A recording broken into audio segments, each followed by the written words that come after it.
Hello friends, नमस्कार। स्वागत करती हूँ आप सभी। कल किसी कारण बस मेरे पढ़ाते ही वीडियो लास्ट में जो था एकदम से बंद हो गया, मुझे खुद पता नहीं चला।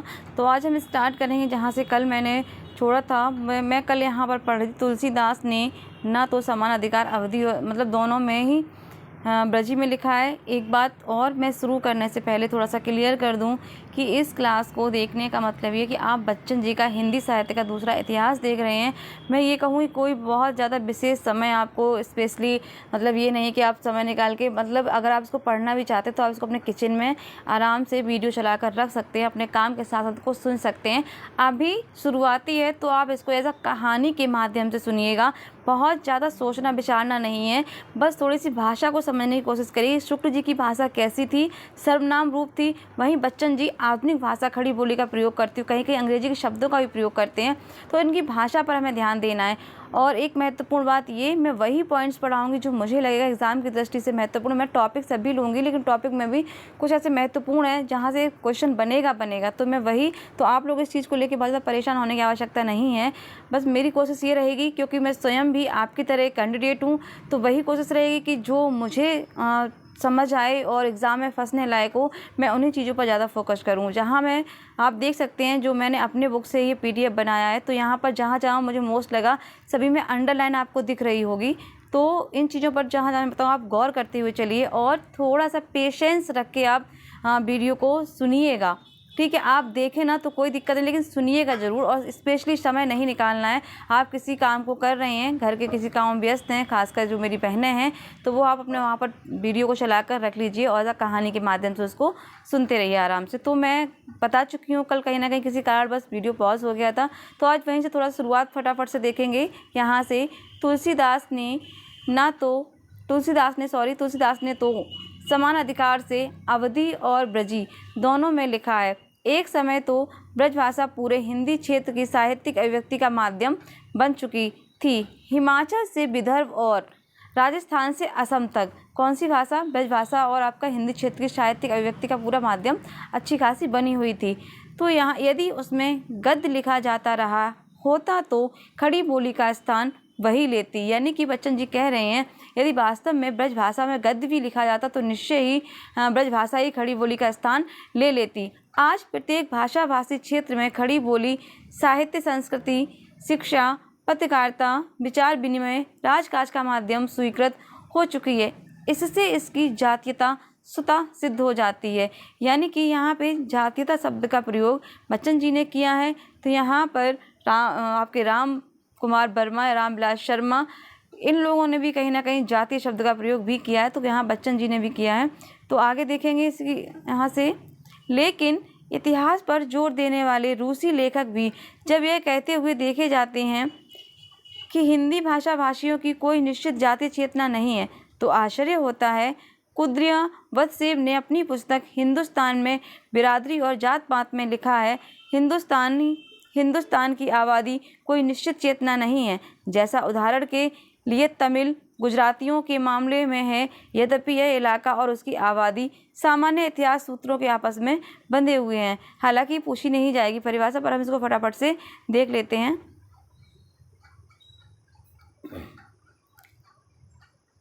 रूसी लेखिका ओस्कोलकोवा हिंदुस्तानियों को एक जाति समूह मानती हैं। उनके मतानुसार ये लोग ऐतिहासिक विकास की विलक्षणता और दीर्घकालीन औपनिवेशिक दासत्व के कारण एक स्थिर जातीय समुदाय का निर्माण नहीं कर पाए।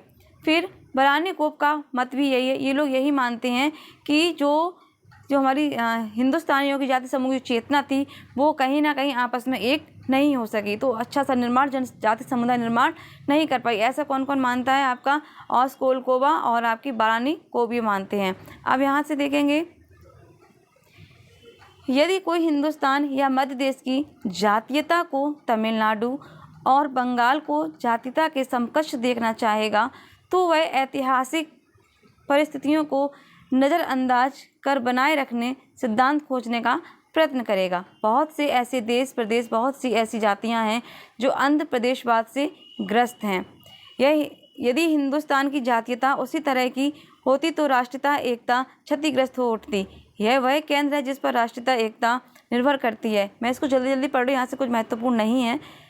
इसके अंतर विरोध इसे प्रदेशवादी नहीं होने देते। इसकी सहिष्णुता, प्रदेश निरपेक्षता, विशिष्ट बौद्धिकता, गहरी राष्ट्रीयता ही इसकी जातीय विशेषताएं हैं।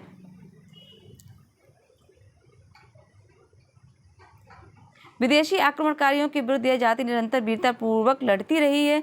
सन 1857 के प्रथम स्वतंत्रता संग्राम का मुकुट इसी जाति के माथे पर बनता है। भक्ति आंदोलन अपनी अंतर विरोधों के बावजूद सामंतवाद के विरुद्ध इतने प्रखर रूप से इसी क्षेत्र में उदित हुआ।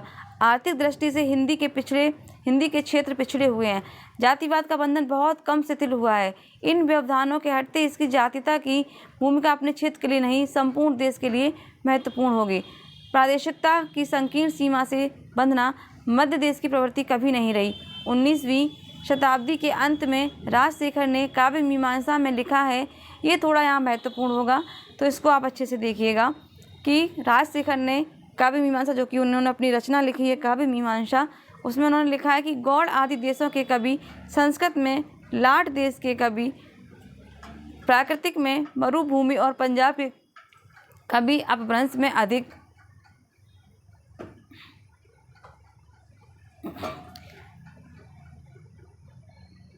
अधिक रुचि रखते हैं। अवंतिका, परियात्र और दशपुर आदि प्रदेशों के कवि भूत भाषा का अधिक प्रयोग करते हैं और मध्य देश के कवि भी। यो मध्य देशम निवसति सा कवि सर्वभाषा निश्चयेन। ये किसने कहा है? राजशेखर ने अपनी रचना काव्य मीमांसा में कहा है। उसे किसी भाषा विशेष में रुचि नहीं है, वह सही भाषाओं में समान रुचि रखता है। मध्य देश की माटी का ही गुण है, वह अपने लोगों को उदार बना देती है। यहाँ मध्य देश से जो बात हो रही है वो ब्रजभाषा की ही बात हो रही है।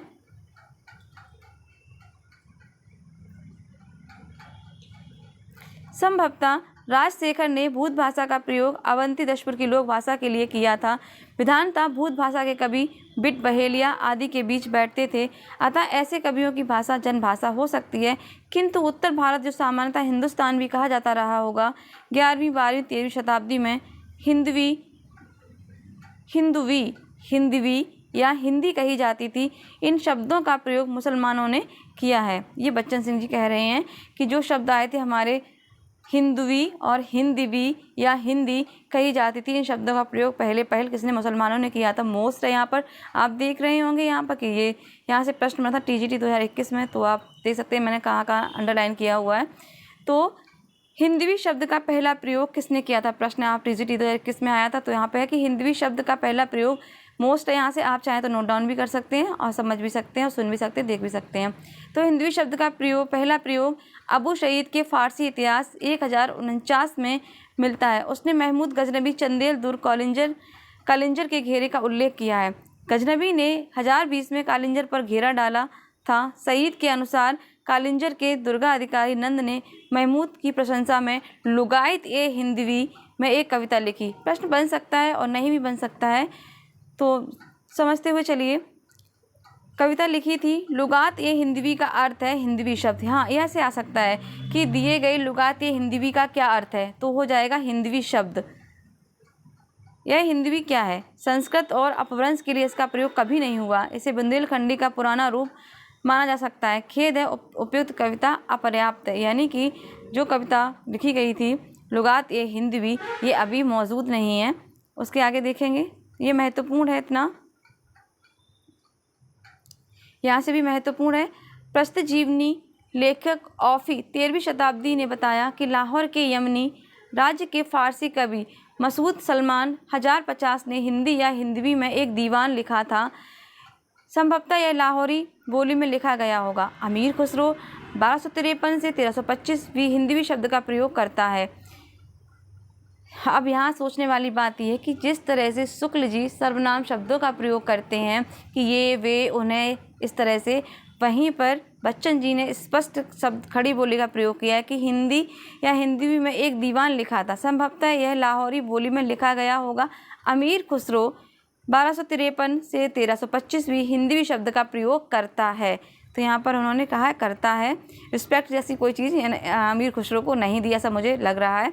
तो आगे देखेंगे, तुर्क हिंदुस्तानियम मन हिंदवी गोयम। जवाब, यानी मैं हिंदुस्तानी तुर्क हूँ और हिंदी में जवाब देता हूँ। तो यहाँ से ये लाइन पूछी जा सकती है कि ये पंक्ति किसकी है। यदि हमने पढ़ी है तो हम बहुत अच्छे से समझ जाएंगे कि भाई अमीर खुसरो के लिए कहा गया या अमीर खुसरो ने ये पंक्ति स्वयं कही है।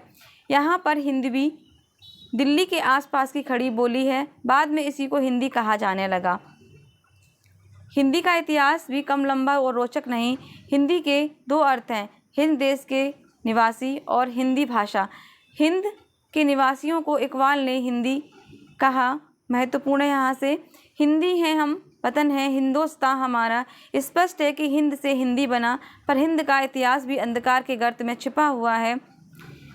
यह प्रश्न है कि यह शब्द कब और कहाँ से आया, कैसे बना, किनके द्वारा प्रयुक्त, तो आज भी समाधान की अपेक्षा रखता है। यानी कि बच्चन जी ये कह रहे हैं कुल मिला के अभी तक ये स्पष्ट तरीके से हमें पता नहीं चला कि हिंदी शब्द आखिर कैसे बना, कहाँ से आया, कैसे इसका उद्भव हुआ, कुछ भी अभी तक क्लियर नहीं है। आगे बढ़ते हैं।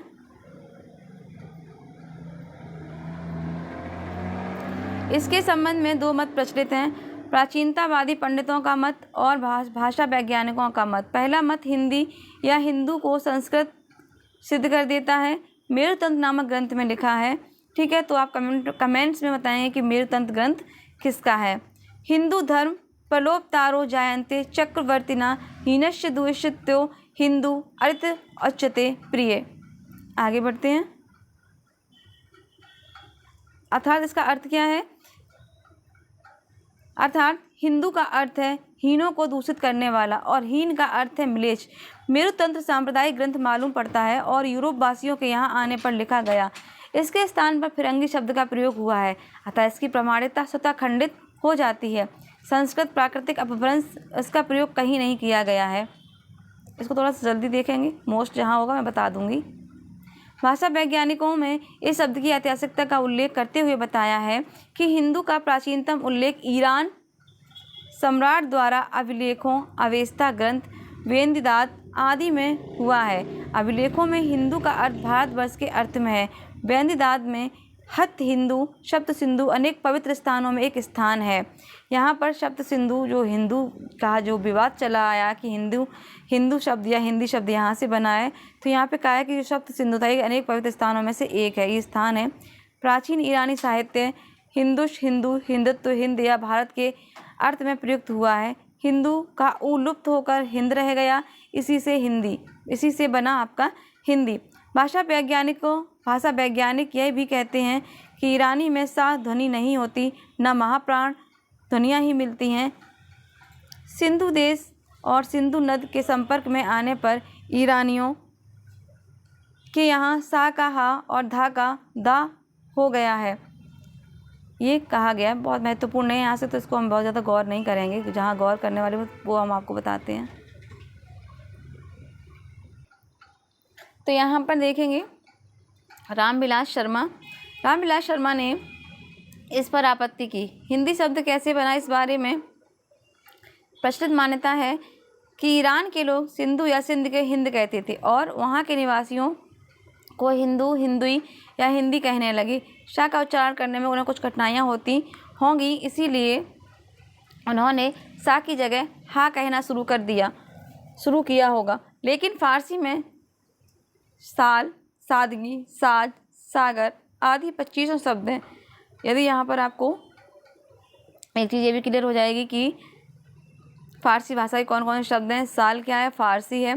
सादगी क्या है, फारसी भाषा का शब्द है। साज फारसी भाषा का, सागर भी फारसी भाषा का शब्द है, जिनमें ईरानियों को सा का उच्चारण करने में दिक्कत नहीं होती है। यही उनकी क्रियात्मक शब्द भी ऐसे बहुत से हैं जो सा से शुरू होते हैं, जैसे साजिदन यानी कि बनाना, सखन यानी कि तौलना इत्यादि। इसमें ईरानियों ने सा के स्थान पर हा का उच्चारण करना आवश्यक नहीं समझा। इसके सिवा स से आरंभ होने वाला या सा या शा युक्त सैकड़ों ऐसे शब्द फारसी में हैं, जिनके समानांतर भारतीय भाषाओं श और सा का स्थान हा को दे दिया गया।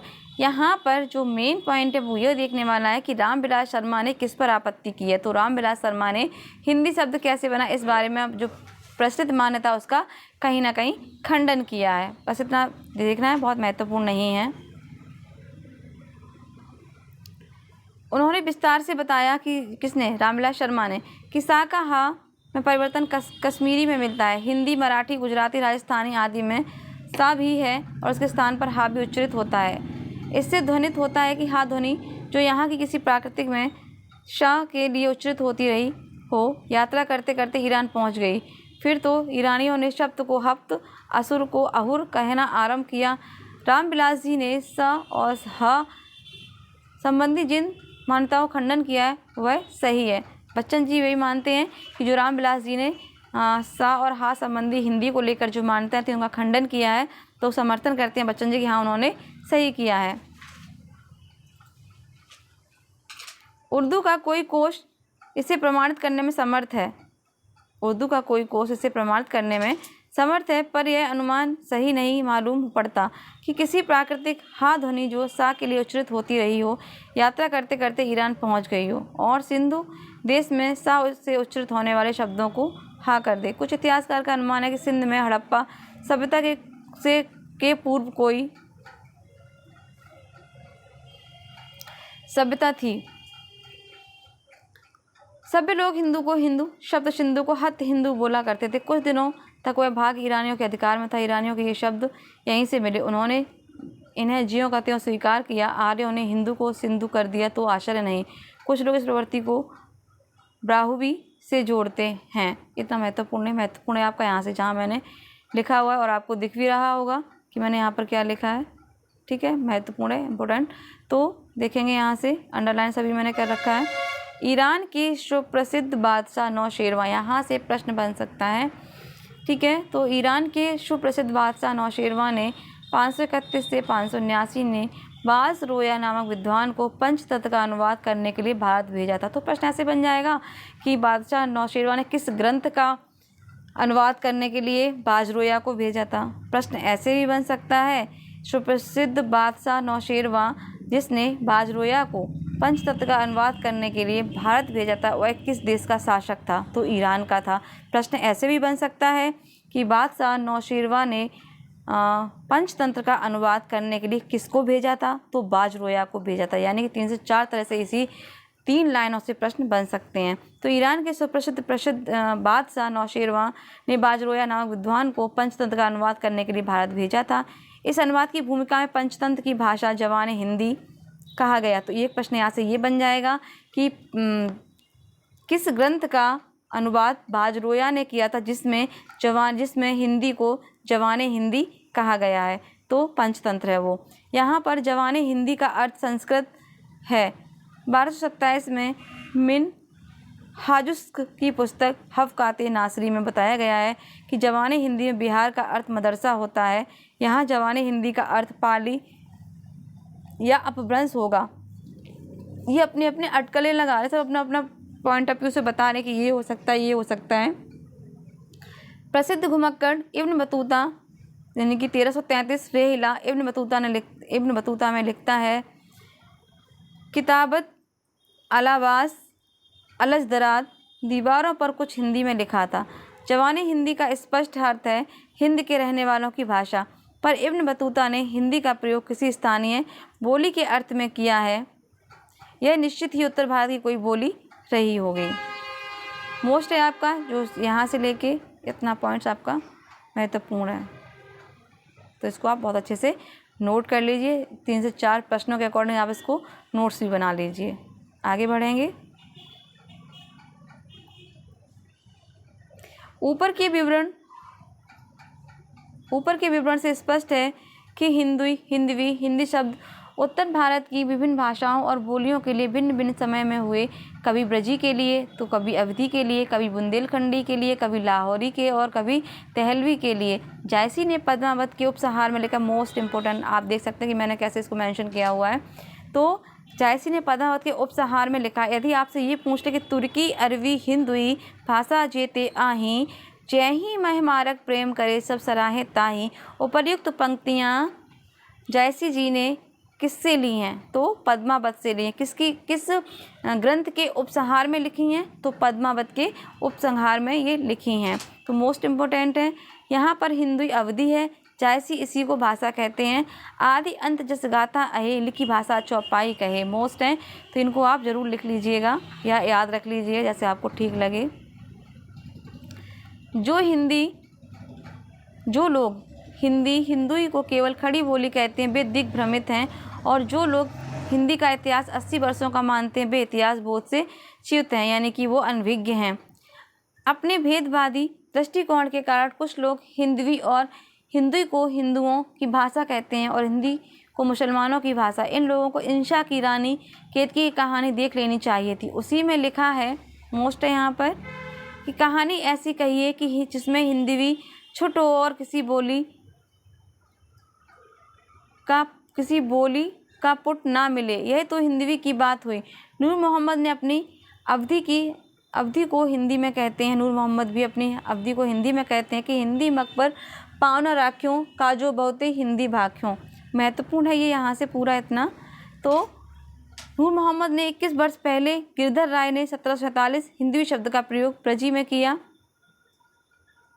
तो आज ये इतना ही। पेज नंबर मैं देख लूँगी बुक से कितना था, तो आप थोड़ा ध्यान रखिएगा कि आज हमने यहीं तक कंटेंट किया है। नूर मोहम्मद से हम कल फिर स्टार्ट करेंगे। तो जो मैंने बता दिया आपको ये यहाँ से महत्वपूर्ण है, ये वाला पूरा पेज ही महत्वपूर्ण है आपके लिए। तो यहाँ जिस भी आपको लगे कि महत्वपूर्ण पॉइंट्स हैं वहाँ से आप 2-4 प्रश्न 5 प्रश्न आराम से बन जाएंगे। तो कोशिश करिए बनाने की। यदि आपको लगता है कि हम अपने दिमाग में रख सकते हैं तो चीज़ों को दिमाग में भी रखिए। तो कोशिश है ये एक छोटी सी कि बच्चन जी आपको भी अच्छे से क्लियर हो जाए और मुझे भी। तो बस प्रयास है, तो इस प्रयास को सराहना आपके हाथों में है, जैसा आपको ठीक लगे। कमेंट्स के माध्यम से बताइए, कुछ और सुधार करना है तो वो भी आप कमेंट्स के माध्यम से मुझे बताइएगा। तो आज के लिए इतना ही। स्वस्थ रहिए, मस्त रहिए, ख्याल रखिएगा अपना। नमस्कार, जय हिंद, जय भारत।